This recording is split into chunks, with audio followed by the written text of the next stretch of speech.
शादी में आई चुड़ैल। पन्नपुर नाम के एक गांव में शादी चल रही होती है। वाह, मजा आ गया फूफा जी। शादी में क्या खाना बना है? बाराती तो उंगलियां चाटते रह जाएंगे। हाँ, तुमने सही कहा। पनीर की सब्जी का तो कोई जवाब ही नहीं। दूसरी तरफ पंडित जी फेरों की तैयारी कर रहे होते हैं कि तभी वहाँ एक चुड़ैल आ जाती है। अरे मर गया रे, ये चुड़ैल यहाँ क्या कर रही है? अरे दिवाकर जी, ये आपकी कौन सी रिश्तेदार है? अरे मुझे क्या पता, क्या भाग्यवान, कहीं ये तुम्हारे मायके से तो नहीं आई है?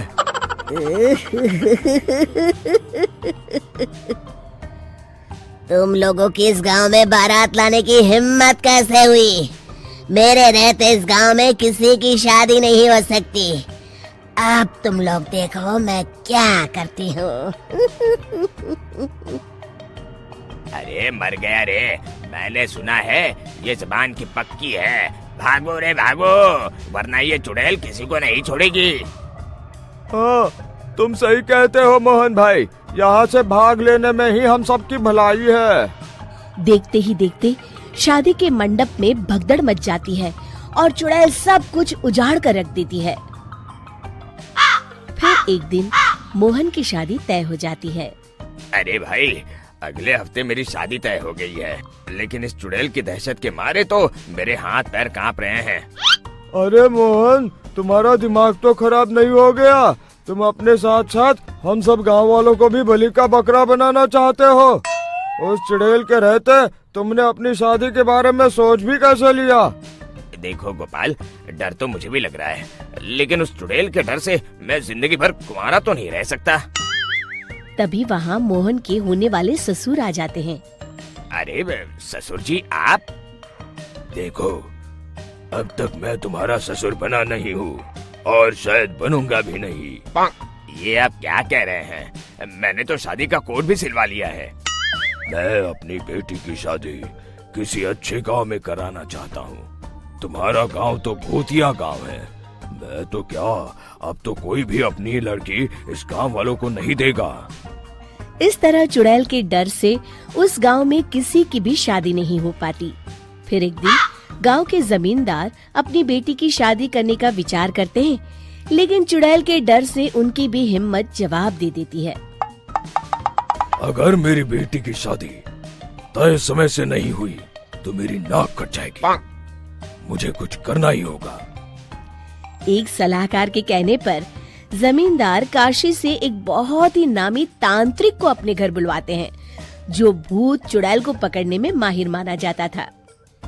जमींदार साहब, आप चिंता मत करिए। इस गांव की सीमा में प्रवेश करते ही मुझे उस चुड़ैल के बारे में सब पता चल गया था। आप उसे जल्दी से जल्दी कैद कर लीजिए ताकि मैं अपनी बेटी की शादी कर सकूं। जब वो चुड़ैल एक इंसान थी, तब ठीक उसकी शादी करने वाले दिन ही उसकी और उसके होने वाले पति की एक दुर्घटना में मौत हो गई थी। उसका होने वाला पति आज भी भूत बनकर जंगल में भटकता है। इसलिए जब तक चुड़ैल की शादी नहीं हो जाएगी, वो किसी और की भी शादी नहीं होने देगी। ये आप क्या कह रहे हैं? अगर वो भूत भी हमारे गांव में आ गया, तब हमारा क्या होगा? ये आदमी बीच में बहुत बोलता है, इसे बाहर निकालो। उसके बाद तांत्रिक बताते हैं कि अगर उस भूत के साथ चुड़ैल की शादी करा दी जाए तो वो चुड़ैल हमेशा हमेशा के लिए उस गांव को छोड़कर चली जाएगी। जमींदार साहब, आप अपनी बेटी की शादी की तैयारी शुरू कर दीजिए। मैं कुछ गांव वालों को अपने साथ लेकर उस भूत को ढूंढने जंगल की ओर जाता हूँ। इस तरह जमींदार निश्चित होकर अपनी बेटी की शादी करवाने लगते हैं, लेकिन तभी वहाँ चुड़ैल आ जाती है। मैंने तुम गांव वालों को समझाया था ना कि इस गांव में कभी कोई शादी नहीं करेगा। लगता है तुम लोग मुझे हल्के में ले रहे हो। चुड़ैल जमींदार की बेटी को उठा लेती है।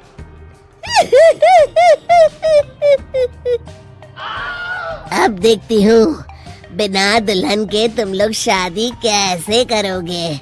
मैं इसे अपने साथ ले जा रही हूँ। छोड़ मुझे, पिताजी, मुझे बचाइए। अरे कोई मेरी बेटी को बचाओ। तभी तांत्रिक उस भूत को लेकर वहाँ पहुँचता है। अरे भाग्यवान, रुको, इन मासूमों को परेशान मत करो, मैं आ गया हूँ, अब तुम मेरे साथ चलो। चुड़ैल बहुत खुश हो जाती है। आप आ गए, चलिए अब हम मंदिर में चलकर शादी कर लेते हैं। अरे अरे अरे अरे, ये क्या कह रही हो? मंदिर में जाके दोबारा मरना है क्या? चलो, आज से हम जंगल में रहेंगे। चुड़ैल चली गई, अब मेरी शादी हो जाएगी। इस तरह सभी गांव वाले खुशी से झूमने लगते हैं।